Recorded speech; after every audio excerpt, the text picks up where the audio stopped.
Hi everyone, and welcome back. This time we have John Holm. He's close to me in the DC area. John, can you introduce yourself? Yeah, thanks for having me, Justin. My name is John Holm, as Justin mentioned, based here in the DC area, and happy to be on the show. So can you talk about the company you work for, some of the projects you're doing? Yeah, absolutely. So I'm with an organization called Pixar Global. We've been around for about 30 years. Our sweet spot is uniting the public, private, and social sector together to solve solvable problems. We've worked in over 100 countries, worked with local governments, and mostly have a sweet spot working with the private sector on focusing on the business to solve problems. And I think, that sounds like very big sky, but I think right now with what's going on in the world, aligning public, private, social together, there's a lot of social problems to deal with. So right now is interesting times, that's for sure. All right. So as I ask everyone, my first question is, what is your definition of sustainability, and what are your top two SDGs? Well, lean into the hard one. I mean, sustainability. I love that question because it's so broad, and I think everybody has a different tune of how that definition comes together. That's My why I asked the definition question. of sustainability is is an inclusive definition of sustainability. It's not just keeping resources on the planet as long as possible. I think when you look at sustainability, it's sustaining, it's excellence, it's keeping not only keeping products in use and keeping ecosystems at play and regenerating new systems, but it's really about sustaining excellence in the world that we're going. And I think right now what we see with sustainability as a keyword, sustainability as a keyword is really at risk right now. Sustainability is at risk not just on the materials of the planet, which we're seeing using at an alarming rate. Sustainability of democracy is at attack right now. Sustainability of a lot of things around the world is currently on the tipping point. So I think that word sustainability is a word right now that's also kind of under attack. Regarding SDGs, the Sustainable Development Goals, there's 17. And while the easy one is say partnership, because I believe in partnership. The two that really stand out to me and where I spend most of my time on, Justin, is number 11, sustainable cities and communities, and number 12, responsible consumption and production. And I think both of those two go hand in hand. Most of my time is spent in the circular economy space, really identifying, platforms for new business models that can transform society from the mass consumerism that we're currently under attack on, and finding solutions that can sustain the resources, sustain the communities in which we live in for much longer than we're currently projected for. Hope that helps. Oh yes. Well, I got like five bullets here. This might take like 2 hours, so I'm gonna try Yeah, sure. Take it down. Go line by line. to right line by line. So I'm actually writing a book called AI for Good, where we're going to democratize artificial intelligence, and it's more of an iterative process because as I am going through it, there have been some developments where whenever you mention partnership, I say, although the UN it says it's going to take $5 to $7 trillion a year, to meet those sustainability development goals, you just can't throw money at it, right? So whenever you say partnership, yes, we Mhm. need the money, but we also need the government, and we also need individuals, which we refer to as citizen scientists, right? So whenever you say partnership, what do you mean? When we Hmm. talk about partnership. That's a really good question. First of all, money gets in the way of many things. So let's talk about that money equation. Partnership is not here's some money, now go do some good work. I think one thing that frustrates me the most in the philanthropic sector is this idea of development. I hate the word development. Development assumes that something is bad and it needs to be developed. I think that when you look at, let's say, the continent of Africa, for example, which most people refer to as a country many times, which is maddening, you look at development done there. It's throwing money without actually aligning citizenship, aligning common purpose, without aligning an intention to make a better project, a better community based on the needs of the local populations. I think when you look at the word partnership, it's work. It's just like a good marriage is work, a good friendship, there's work involved. The partnership is getting together, rolling your sleeves up, and coming with an idealism or united point together, including sweat equity, to make a better world. Excellent. Appreciate that. Nice and to the point. I like it. I like this conversation. We might get through these. We might get through these questions. Mhm. So can you go through? Can you come through sustainable cities, because no one's really hit on that one yet. Yeah, I mean, I think with regarding sustainable cities, it's an important conversation to have. We know that, and I'm pulling up some facts right here, so just bear with me because I want to make sure I get it right because I think your listeners will appreciate it. I think it's critical just to take a second to reflect on how important cities are to our future. Um, just some facts, and this is from one of our partners, an organization named Metabolic, based in Amsterdam, who are an amazing group of people, really focusing as well on city related issues. One, cities occupy 3% of global land surface. So only 3% of the global land surface today, only 3% is occupied by cities. But cities consume 75% of global resources. So Mm-hmm. 3% of the global land surface consumes 75% of global resources and produce 60 to 80% of global greenhouse emissions. Mm-hmm. So that's the importance of cities.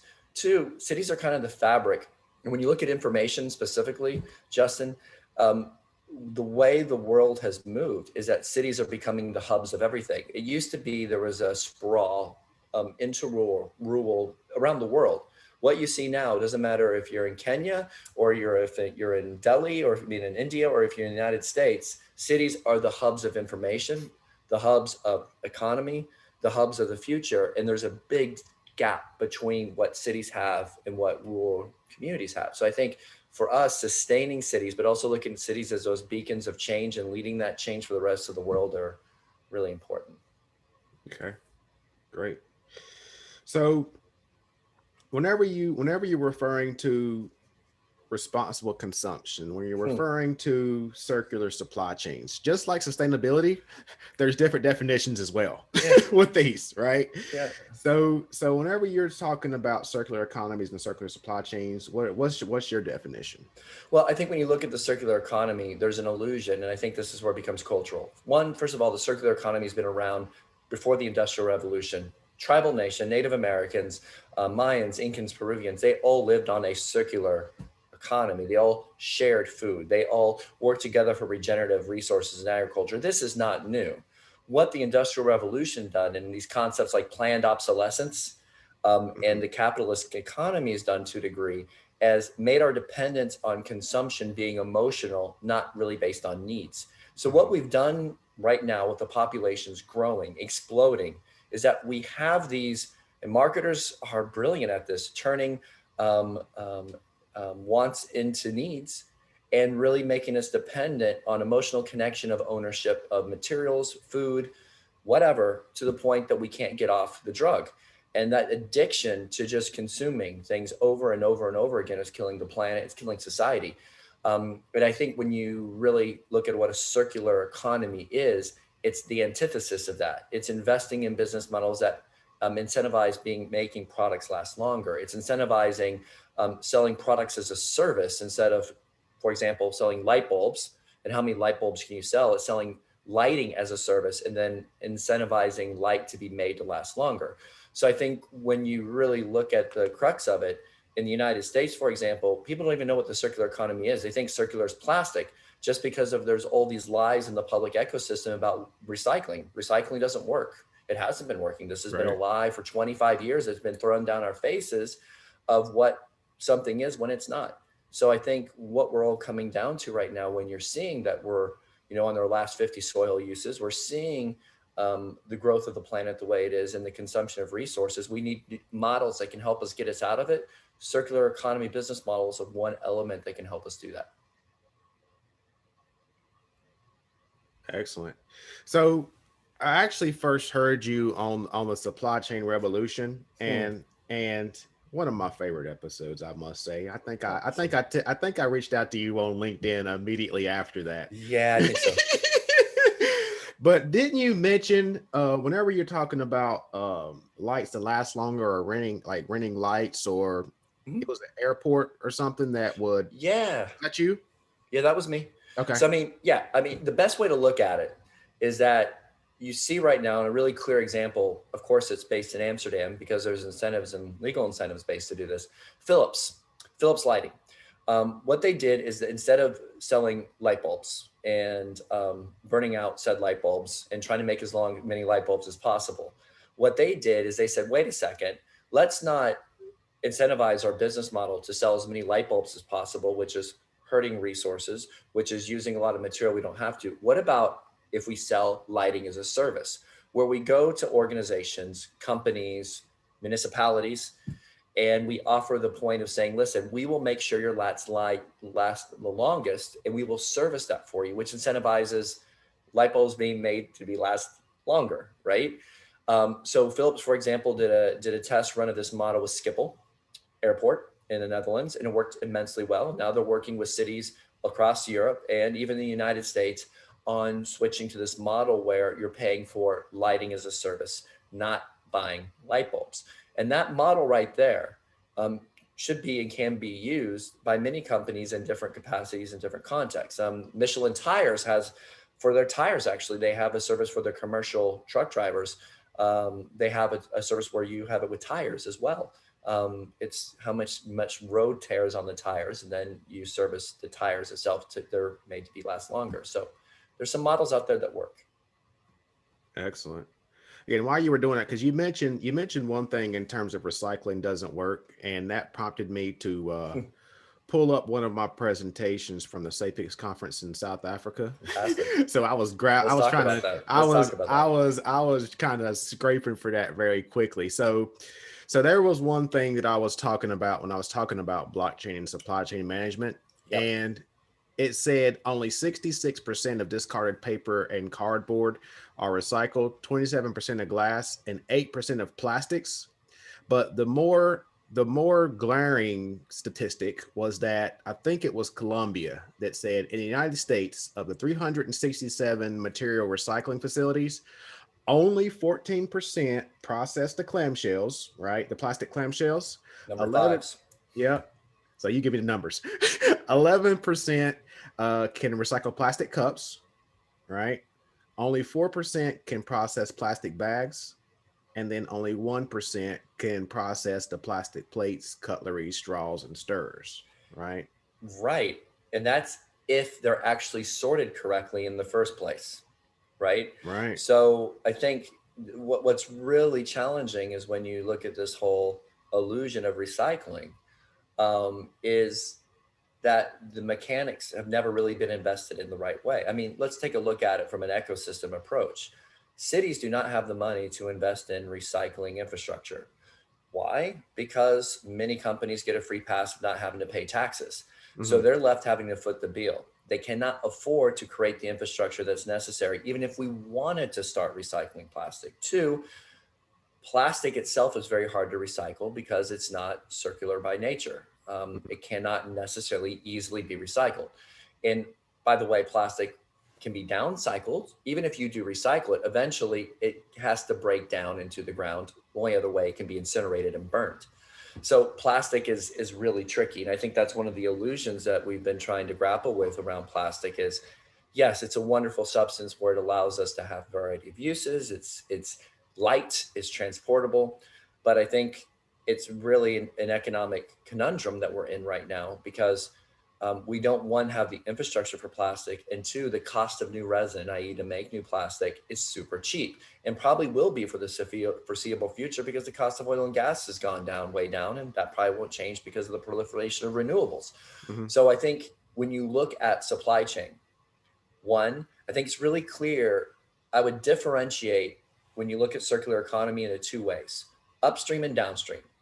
Upstream, designing the very beginning to design out waste from the inception, and then attack consumption, attack the production of as many things as possible at the lowest price point. And Hmm. then two, downstream circular innovations. And that's packaging and that's upcycling. So that's Adidas tennis shoes from ocean plastic, which is great. Patagonia hats made out of ocean nets. Those are necessary. But I think it's really smart if you can look at distinguishing the difference between the two. What we need is both. We need to now start incentivizing the upstream interventions, the Hmm. product as a service models, which I referred to from Light, making products last longer, shared economy, sharing platforms. And then separately, build the necessary infrastructure to handle the downstream. And I think Right. if we can do that, we would be on point. But the problem is, and the last thing I'll say, Justin, on this is that the legislation in the United States is anti-circular. You have, and I don't know, I forget how many states, I think it's 12 to 14 states that have you cannot even put anti-plastic legislation up for legislation because it's already been barred from being brought to the floor. Wait, can you expand on that real quick? 'Cause I got to research that one. Yeah. So essentially, what that means is some states like New Jersey or California, Hawaii, they have anti plastic legislation. They banned single use plastic, for Okay. example, Yeah. right? So the state, because the federal's not doing anything, the federal has no legislation around this because many of the lobbyists put it on the consumer to make the change instead of having the producers make the change. Is that some states who are very much pro, let me watch my language here, pro business, normally, let's say, predominantly in red states in the South, have a lot of, and they have legislation blocked in to where you cannot even put a bill on the Senate or legislative floor in those states to say we want single-use plastic. It's not allowed. It's a pre-ban. Hmm. And if you just do research on that, you'll see everything on it. It's fascinating when you get behind the scenes. Conversely, you have the EU, the European Green Deal, which just came into effect now, which is actively putting in incentives for the upstream circular business models, banning single-use plastics this year at the end, and going full tilt the other way. So the question I always have to all business people is like, well, let's talk about green, not sustainability. Let's talk dollars. We're supposed to be the Right. land of innovation here in the United States. And I see over there in the EU, they're putting incentives in place for new business models that are actually dealing with the fact that we don't have any resources anymore. And we're just sitting here holding our hands for plastic. Explain that to me. How Yeah. is that moving us forward economically? Those are the conversations we should be having. That is the green issue and the dollar issues that we're losing the battle on right now. Yeah. Oh, I like how you put that. I really like how you put that.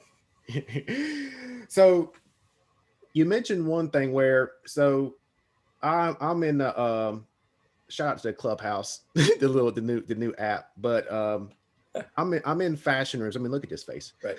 But I'm in fashion rooms, fashion and tech rooms a lot, and we're talking about a lot of the amazing things that designers are doing. Yeah. But I still think there's an issue in terms of packaging, right?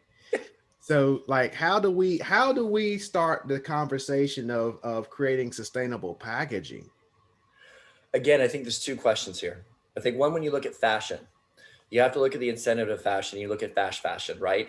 Hmm. So the average time in fast fashion, so Inditex, H&M, anything in the fast fashion wheelhouse, Forever 21, the average time that a product is not worn anymore is 7 times. That's it. Then it's not, it's just disused. Seven Hmm. times. That's it. That's the life cycle. Until incentives are put in place for consumers, right? To not consume and wear clothing that way, keep on designing for the sake of designing over and over again. Hmm. That's the biggest problem we got to solve. I think number two is inventories.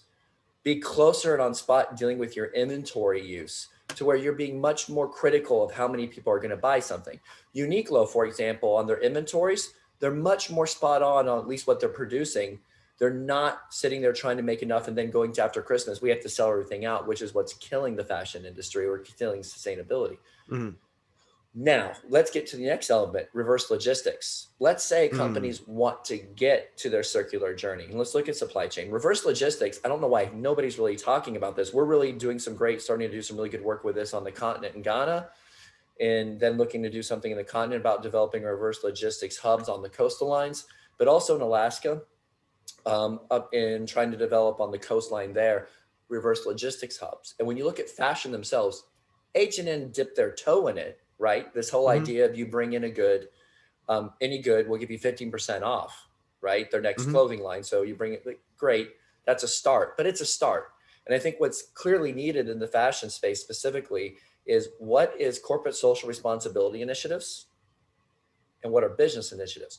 When you look at Apple, for example, Apple are doing some amazing things about their taking their parts of their phones and reusing it again. Hmm. I think they should be lauded as much as they are bad for not allowing right to repair to be so easy. And that's a whole different discussion. Right. On their supply chain of their reuse, they're investing heavily into AI, heavily into robotic sorting to be able to take out those rare earth materials that are so hard to get. So I Yeah. think there are some North Stars. In this case, I would give Apple a lot of credit for what they're doing in the tech space around this. The fashion industry, though, I think the question before you get into to packaging, you have to say, what's the incentive of the model? Fast fashion is incentivized specifically by mass consumerism. If you're not going to stop that, you're not going to stop the problem. Because water and cotton and the use of materials to make a freaking shirt, I'm sorry, it's ridiculous. It doesn't make sense. Right. Excellent. Huh. So you mentioned a few countries in Africa, and Mhm. Yes, countries in Africa, not the country Africa, correct. so are some of those countries doing better than the US in terms of sustainability and things I like mean, that? it depends on how you define sustainability, right? Yeah. I think what's really hard is that Africa is such a disservice because um, all of the production points of Europe and the United States, everything that we consume on our continents goes where? They go to the waterways, they go to Hmm. India, they Hmm. go to Southeast Asia, and they go to Africa. And it washes up on the coastlines, and they have to deal with it. And if we don't have infrastructure there, they have nothing there. They have no money there, right? So Hmm. I think what's tricky is they're getting a lot of the aftershocks, which frankly, consumerism in the EU and in the United States, I'm picking on us mostly right now because a lot of the manufacturing or the company's headquarters are based here. They take the aftershocks. Are the people more sustainable? I can make the case that there's a lot more sustainability by practice of people and Right. That's behavior what's question. Yeah. than Okay. there are in the States. Of course. I mean, in the States, you're born from the womb saying, what do I need for me, mine? What do I'm going to own? What's my ownership? What am I going to have? Mm. I think there's different ways of culture defining what that is. And I think there is some advantage there, but I can't give you any specifics about that. Okay. Okay. Yeah, and I've seen that in working with individuals in Australia where their perception on things are totally different. Totally. Right now, I would say that their practices are different, which I can I don't really agree with, but and taxing people who have electric vehicles, but anyway. No, that's not good either. so so could you expand on some of the well, you know what? Before we get there, Mhm. we don't talk much about the social impact that organizations are doing, the societal impact that organizations are doing. Mhm. What are some of the things that you've done within your organization or personally? Around social impact. Yes. Well, I think, what we're working on right now is something I think that we're trying to hold an ideal to. Again, partnership. So one thing that we're working on is this idea of creating or incubating circular cities. I think the way to look at it is that, first of all, a colleague of mine, Ellen MacArthur Foundation, James George, who's also a big fan of supply chain queen, James George, he said, um, there are no good solutions in a bad system. Mm-hmm, And I mm-hmm. love that quote because we're Right. operating right now in a bad system. And what we're looking right now and doing with Circular Chicago and other cities around the United States is create a model that allows for um, a regenerative approach to new circular business models being spurred, a roadmap, if you will, on the local city level, um, focusing on the marginalized communities first getting advantage of that new economic model. So, for Mm-hmm. example, in Chicago, the idea is to have the south and west side of Chicago and Black communities take ownership. So it's anti-gentrification, ownership of a new business model, ownership of a new economic opportunity, and they're entitled to have that right first. And I think that we need this type of work. And so we've convened 20 rock star partners to take part in this coalition with us, including leading academic institutions, leading for-profit institutions like NL North America and SAP and Griffith Foods, and leading organizations on the ground who are the face of this to help spearhead this change. Hmm. And I think that's really exciting. And I think another thing that we're looking to do along this lines with creating inclusive circular ecosystems is in Alaska, we're working, I mentioned earlier, we're looking on creating reverse logistics hubs on the coast, but we're working with tribal nation, especially some of the Aleutian tribes up in Nome to take ownership of that business model. And that's a very close, near and dear subject to me, just because, I spent a lot of my time going to school at University of Montana in Missoula, and I really appreciate tribal nation and how circular that they are as a culture. Last but not least, in Ghana, we're working with waste pickers in Takoradi, Ghana. Again, they're being the marginalized community there, and then focusing on working on policy and on business models for them to take ownership of that plastic coming to shore and them profiting from that plastic before anybody else does. So I think that's where our social take on. But again, Justin, green, I look at green that you have to speak money.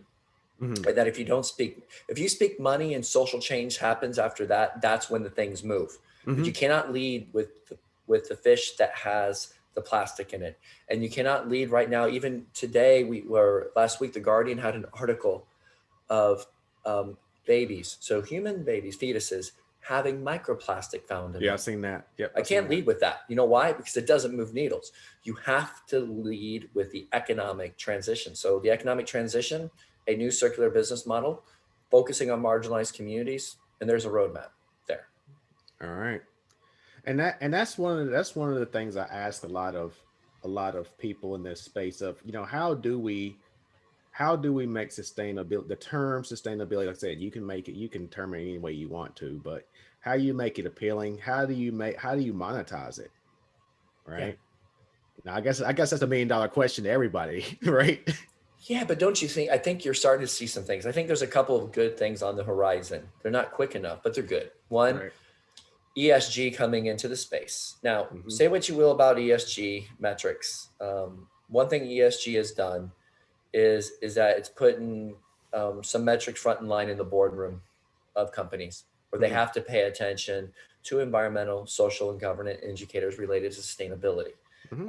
That means investors are starting to care about it. That's kind of good. I mean, it's kind of good now because it moves it into the boardroom. Hmm. Number two, you do have CFOs looking at climate change and sourcing as risk factors now. It's now not long term. When you're having weather events the way we're having weather events now, when you're having food shortages out because of drought and changes, All right. your supply chain changes. So smart CFOs have to plan for that risk in advance. So that's number two. Number three, anybody that listens to science, which we now don't take for granted, knows that we're coming very close to end of resources by 2030, 2040. I mean, it's right in front of us. Hmm. Um, those smart ones are understanding we need new business models to support that. And you're starting to see legislation in the European Union reflecting that fear. Um, that fear has to get into the US ecosystem quickly. And we're not, Right. we're way behind. We're laggards. And one thing I Right. want to say, you mentioned about Africa earlier. Africa has a wonderful opportunity to leapfrog all this. Since they don't have the infrastructure, they can jump ahead as well. So I think I don't want to get into, I think there's a lot of great opportunity right now because people start have to deal with the realities that are at play. So sustainability, I think, can be monetized. Excellent. Excellent. So thank you for that. And where can people find you, John? So John Holm, so JHOLM at pixarglobal.org, or you can follow me on Twitter at john.d.holm, or go to me on LinkedIn. There's a lot of circular stuff around like Justin found me, and I'd be happy to connect with you and chat with you on anything around sustainability and circular. All right. Thanks for your time, John. And until next time, thanks Thank a you, lot. sir. It's great talking to you. Take care of yourself. All right. Thank you.